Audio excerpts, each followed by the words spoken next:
tema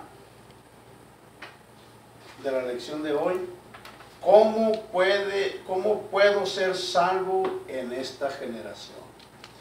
¿Cómo puedo ser salvo en esta generación? El texto lo vamos a hallar en Hechos, capítulo 2, versículo 36 en adelante. Aquí está en la pantalla. Dice: sepa pues ciertísimamente toda la casa de Israel que a este Jesús, a quien vosotros crucificasteis, Dios le ha hecho Señor y Cristo. Al oír esto, se compungieron de corazón y dijeron a Pedro y a los otros apóstoles: varones hermanos, ¿qué haremos? Pedro le dijo: arrepentíos y bautícese cada uno de vosotros en el nombre de Jesucristo para perdón de los pecados, y recibiréis el don del Espíritu Santo. Porque para vosotros es la promesa, y para vuestros hijos, y para todos los que están lejos, para cuantos el Señor nuestro Dios llamare. Y con otras muchas palabras testificaba y les exhortaba, diciendo: sed salvos de esta perversa generación. Así que los que recibieron su palabra fueron bautizados, y se añadieron aquel día como 3,000 personas. Como introducción, quiero recordarles que la ocasión pasada hablé de la capacidad que recibe la iglesia de Cristo cuando se levanta a predicar el mensaje.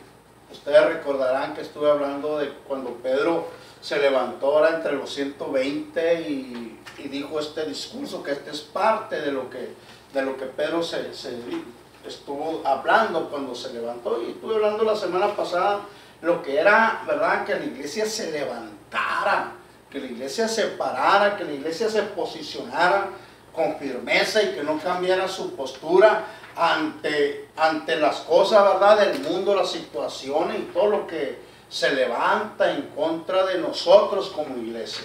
Y les estuve hablando todo esto. Ahora quiero hablarles de este punto, este tema: ¿cómo puedo ser salvo en esta generación? Bueno, el primer punto es este: una generación mala.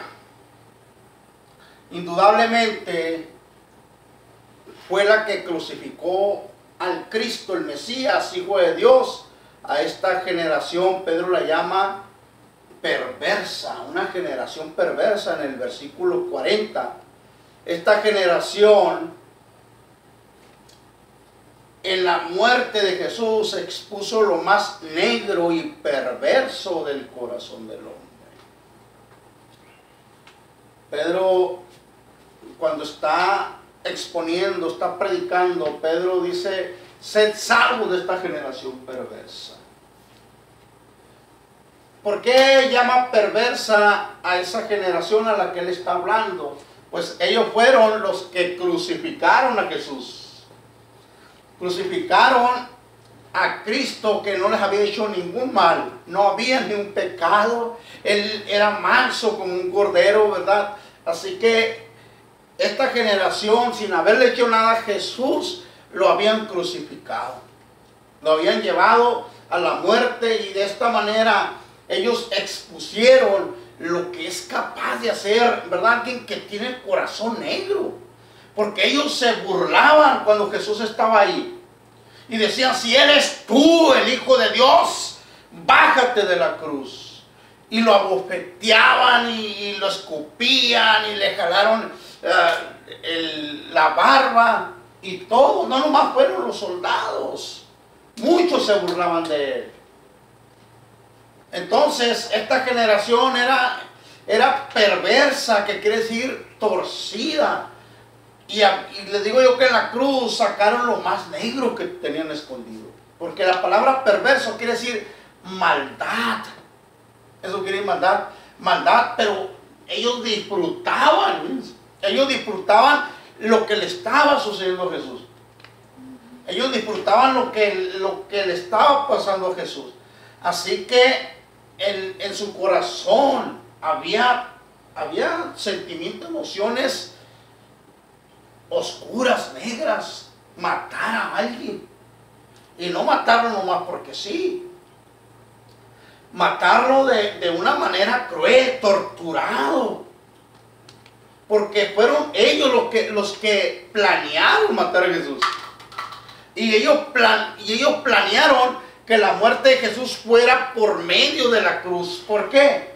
Porque ellos sabían que si Jesús moría en la cruz del Gólgota, ellos sabían que Jesús no era el Mesías desde el punto de vista de ellos. ¿Por qué le digo esto? Porque Jesús, ante los ojos de ellos, Jesús reunía todas las características del Mesías. Pero si moría en la cruz, ellos pensaban que habían truncado el plan de Dios. Y digo truncado el plan de Dios, que ellos pensaban, porque aunque no consideraban que era el plan de Dios, ellos estaban decididos a detener eso.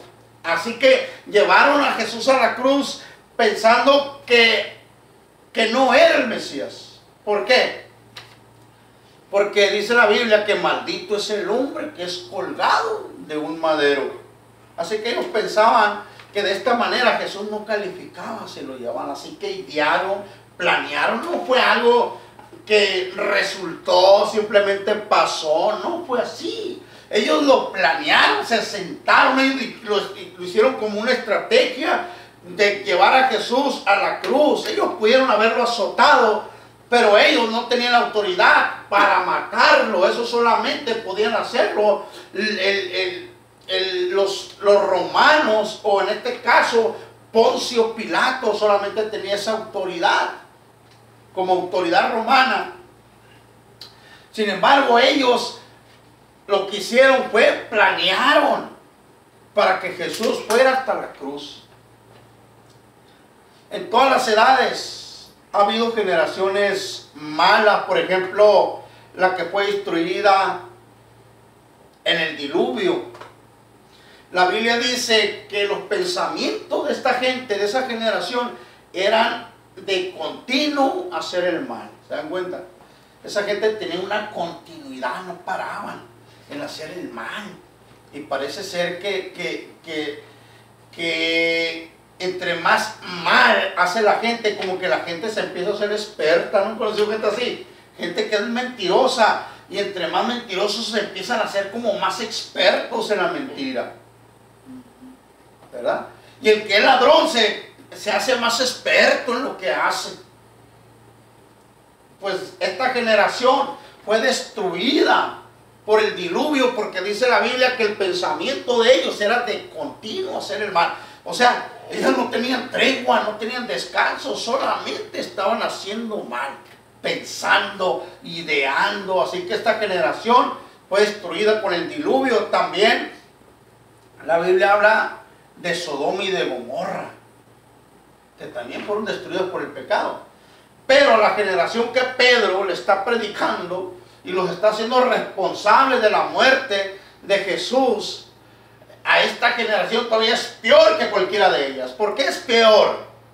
Porque la generación que le está predicando Pedro, que Pedro le está hablando, es peor que la generación de Sodoma. Es peor que la generación que fue destruida en el diluvio. ¿Por qué es peor? Es peor, te voy a decir por qué. Porque esta generación habían rechazado al Mesías prometido, a Dios mismo encarnado, o al Hijo de Dios. Así que ellos eran todavía peor. Aquellos eran de continuo hermano. Eran pecadores, pero estos habían matado. Esta fue la generación que llevó a la cruz a Jesús, y todos lo rechazaron. Todos gritaban: crucifíquenle. Y no solamente, ellos gritaron y dijeron: su sangre sea sobre nuestra cabeza y sobre la cabeza de nuestros hijos, dijeron ellos. Así que esta generación era una generación peor, torcida, que se había desviado de la verdad. Y cuando Pedro le está haciendo saber que habían matado y habían crucificado a Jesús, el mismo Dios encarnado o el Hijo de Dios, ellos supieron que estaban en problemas. En ese momento ellos entendieron que estaban de verdad metidos en problemas. Imagínense, mátele el hijo a un presidente, mate un soldado americano, un policía, ¿verdad? Ellos sabían que estaban en problemas. Segundo punto. Así que Pedro le está responsabilizando que habían matado a Jesús, el Mesías, el prometido, desde que Adán pecó. El Señor dijo, Dios dijo que la mujer le iba a pisar la cabeza a la serpiente, ¿verdad? Y que que la serpiente le iba a herir en el calcañar. La simiente de la mujer iba a pisar la cabeza de la serpiente. Esa simiente de la que se habla es Jesús. Y a través